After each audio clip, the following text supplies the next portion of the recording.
해주시죠. 예, 지금 고려대학교 심리학부의 교수로 있는 허태균입니다. 사회심리학자입니다. 사회심리학은 처음인데 사회심리학이 뭡니까? 사회심리학은 인간이 사회적 맥락에 있을 때, 사회적 맥락이라는 거는 이제 다른 사람과 함께 있을 때 그 다른 사람으로부터 영향을 받고 영향을 주고 그리고 머릿속에서 일어나는 심리적 과정을 연구하는 분야다 이렇게 생각을 하면 되고요.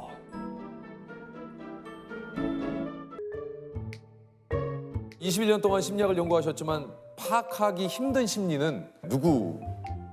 제일 힘든 사람은 역시 가족, 특히 아내. 우리 아내는, 사모님. 네, 약간 부부싸움 이런 거 할 때 이제 심리학을 이용해서 유리한 지점을 선점해야 되겠다. 뭐 이런 게 좀 있었어요. 그래가지고 제 아내가 뭐라 그러면은 제가 그거는 당신 무의식에서 무슨 뭘 원해서 그런 거야 이러면 자기는 아니래요. 그게 아니래. 그러면 그러니까 무의식이야. 제가 그랬거든요. 야, 화난다. 몇 번 하다가 안 했습니다. 그러셨구나. 네, 그러고 나니까 제 무의식이 무너지더라고요. 네, 그래서 자녀분들과의 갈등이나 이런 거는 좀 없으신 편이세요? 어떠세요? 아니요, 전혀 없을 수는 없죠. 제가 아들이 둘인데요. 네. 그렇게 저를 어려워하지는 않아요. 그건 되게 좋은 것 같아요. 근데 교수로서는 별로 안 좋아해요. 왜요? 수업을 듣고 나오면 그렇게 교수 욕을 해요. 그 아드님께서? 네, 아들이. 어. 그래서 제가 옆에서 야, 듣는 교수 기분 나쁘다. 그러지 마라. 이제 제가 그러거든요. 가만히 듣다 보면 제 모습이 보이는 거예요, 거기서. 그러면서 끝에 제 아들이 저한테 그래요. 아빠는 안 그러지? 그러는 거예요. 속으로 이거는 아닌데 하는 느낌이 드는데 그래서 제가 교수로서 어떻게 살고 있는지는 제 아들한테는 안 보여주려고 노력하고 있어요. 이게 이제 교수님의 한국인의 행동 속 숨겨진 심리에 관한 이 강의가 좀 화제가 됐는데 한국인의 심리에 대해서 이렇게 집중적으로 좀 연구하시는 이유가 있습니까? 사실은 처음부터 그렇게 연구한 건 아니에요. 저는 미국에 가서 유학을 해서 굉장히 서구 중심의 어떤 정통 심리학이라 그럴까? 그런 거를 좀 배웠는데 근데 야, 저게 굉장히 필요하다. 왜는가 하면 기존의 서구 중심의 심리학으로 설명하지 못하는 부분이 있다라는 걸 깨닫고 있다가 이제 모험적인 학문 분야로 옮겨갔다. 네. 오랜 시간 연구를 하면서 발견한 이제 한국인만의 어떤 심리가 좀 있다면 가장 근간이 되는 거는 이제 관계주의. 관계주의. 이게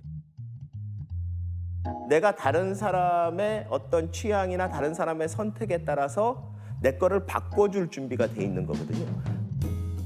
그걸 보여주는 대표적인 게 자기 메뉴판 보기도 전에 뭐 먹을 거예요? 이러고 물어보죠. 일단 나도 나지만은 물어봐요. 네, 우선 물어봐요. 네, 물어봐요.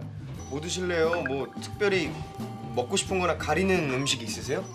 물어보는 이유가 사실 마음속에 이미 네가 뭘 시키느냐에 따라 내가 시킬 게 바뀔 준비를 하고 있는 거야. 영향을 주고받는 거를 당연하게 여기고 그거를 받아들일 준비가 돼 있는 거야. 그러고 보니까 외국 분들은 뭐 먹을 거야를 안 물어본 것 같아요. 그냥 딱 보고 보내는 거 알아서. 최근에 외국 분하고 식사하신 적 있으세요? 아니요.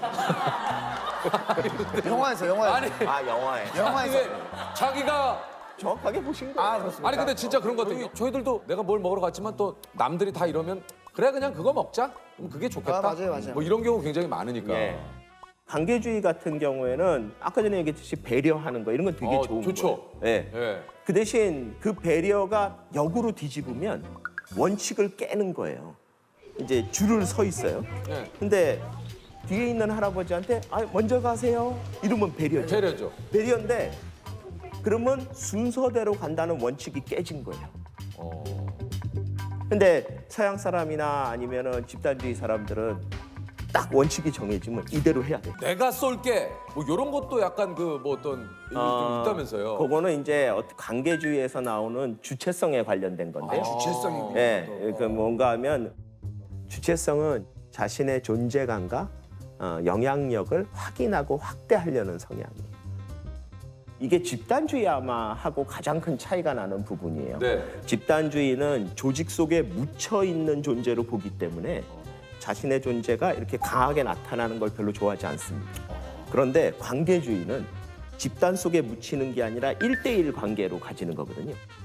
한 사람 한 사람의 존재가 굉장히 소중해집니다. 그 사람한테 영향을 받아야 되니까요. 그리고 나도 영향을 줘야 되고. 네. 그러다 보니까 자신의 존재감을 아주 강하게 가지고 싶어요. 그게 주체성으로 나타나는 거거든요.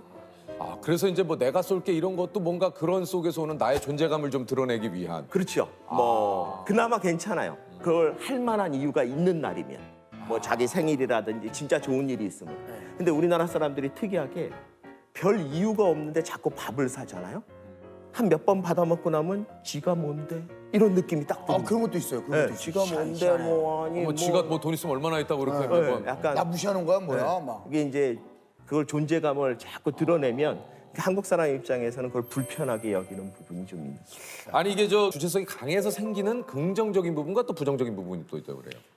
강해서 생기는 긍정적인 거는요, 생각을 잘합니다.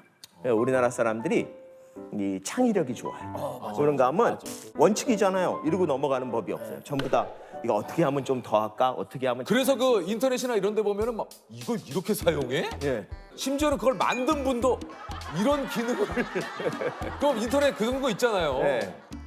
제품 개발자도 잘 모르는 사용법을 맞습니다. 우리나라 누군가가 그 만들어내잖아요. 사용자들이 이게 뭐 예. 기가 막힙니다. 전 세계에서 거의 최고인 것 같아요. 왜 처음에 우리가 음식을 가위로 자르는 걸 보고도 외국 사람들이 놀랬다 그랬죠. 아 맞아. 음식은 칼로 쓰리는 건데 근데 우리는 예. 아니 잘라지는데 이걸 뭐 칼이나 가위나 아니 그 좀 이렇게 좀 긍정적인 부분도 있다면 또 혹시 좀 부정적인 부분도 좀 있을까요?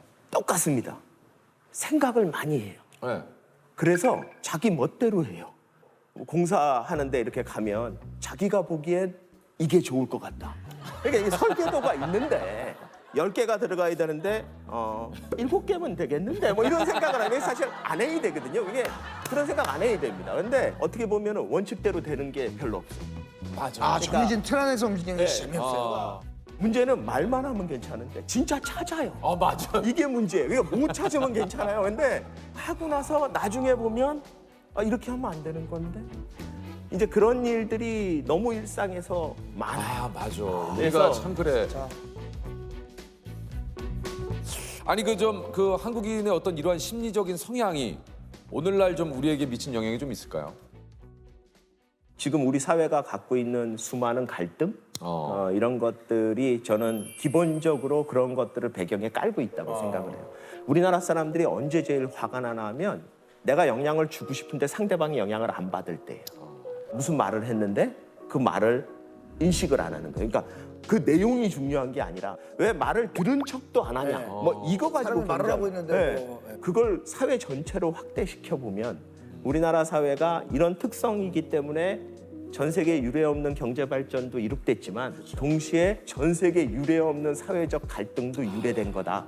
이렇게 보는 게 맞지 않나 생각이 좀. 그러니까 사실 그 우리 사회가 뭐 항상 요즘 뭐 뉴스에서도 그렇고 많이 얘기하는 게 이런 그 세대 갈등, 뭐 여러 가지 뭐 갈등들이 굉장히 좀 많지 네, 않습니까? 예.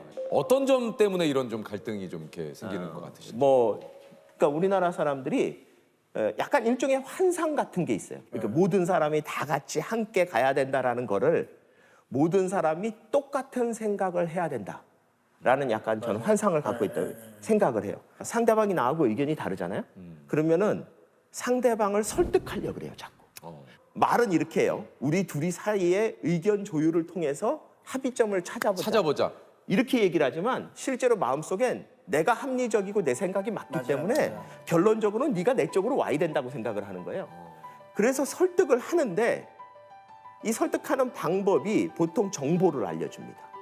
그게 첫 번째 단계. 왜냐하면 내가 갖고 있는 정보로 합리적인 결론을 내리면 나 같은 생각을 할 거라는 믿음을 갖고 있어요. 왜냐? 내가 합리적인 사람이니까. 그러니까 자꾸 말이 많아져요. 근데 상대방이 안 바뀌잖아요? 그러면 이제 첫 번째 생각이 머리가 나쁜가? 왜?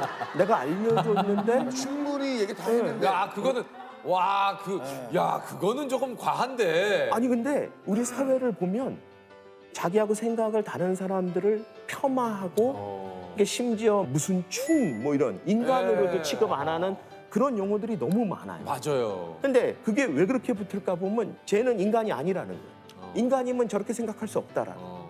무시하고 가도 되는 거였는데 이제 미워하기까지 시작하는 거예요. 쟤는 나쁜 애다가 돼버리는 거예요. 내가 이렇게까지 예, 이렇게까지 이렇게까지 불구했는데도 했는데. 불구하고 그러니까 저는 우리나라 사회가 당연한 다양성인데도 불구하고 이 다양성이 왜 미움이나 혐오까지 갈까? 이 생각을 해보면 그런 심리적인 과정을 다 거치고 있는 거예요. 다른 것보다 그 얘기에 좀 공감이 많이 가긴 가네요. 나는 합리적이다라는 생각을 가지고 이제 상대방을 자꾸 설득하려고 하니까. 예. 나와 다름을 인정하면 되는데. 그렇죠. 그냥 다르면 다른 대로 살라고 내버려둬 버리면 되는데. 그러면 교수님은 실제 성격이 좀 어떠십니까? 좀 그런 거에 대해 좀 쿨하시고. 어떠세요? 교수님은 좀. 예. 집요하게 설득하죠. 제가 한국 사람인데다가 교수인데. 멋지시네요. 지금 얘기하시면서 좀 느꼈어요. 나는 합리적이다라는 예. 그 생각이 어느 정도 교수님도 좀 깔려 있구나. 그럼요. 제가 하는 말은 다 맞는 거예요. 아니 그 확신이 없으면 강의를 못 해요. 근데 그것도 그렇지. 네? 그것도 맞네. 아니 우리 관계에 대해서 아까 좀 얘기를 많이 해주셨지만 한국인들이 지향해야 될 관계를 좀 얘기를 해주신다면. 주변에 있는 사람을 설득하려고 하지 말자. 그게 뭔가 하면 내 기준으로 판단을 해서 잘못됐다고 생각을 하잖아요. 그렇죠. 그러면 애정이 있으면 있을수록 더 설득하려고 그래요. 그 대표적인 게 자녀예요. 자녀가 뭘 하면 넌 그래서 어떡하니? 너 그렇게 공부해가지고 안 된다. 내 나이 때는 안 그랬다. 뭐 내가 학생일 때는 뭐 이런 얘기하는 게 최악이거든요. 자꾸 자기 기준으로 자녀를 보기 때문에 그래요. 그러니까 아무렇지도 않게 내가 내 나이 때는 내가 고등학생일 때는 내가 학교 다닐 때 이런 말. 그게 언젠가 하면 30년 전이에요. 30년 전에는요. 대한민국이 이런 모습이 아니었어요. 그래서 저는 우리 사회가 할아버지 할머니처럼 세상을 봤으면 좋겠다. 그 얘기가 뭔가 하면 손주가 이상한 행동을 하면 그거에 대해서 너는 왜 그러니 이렇게 얘기를 안 해요. 대부분 할아버지 할머니가 요즘은 그러고 노니? 너는 그게 재밌니? 난 잘 이해가 안 된다. 여기서 끝나고. 네, 맞아요. 그러니까 나는 우리나라 사회가 서로한테 좀 그랬으면 좋겠어요.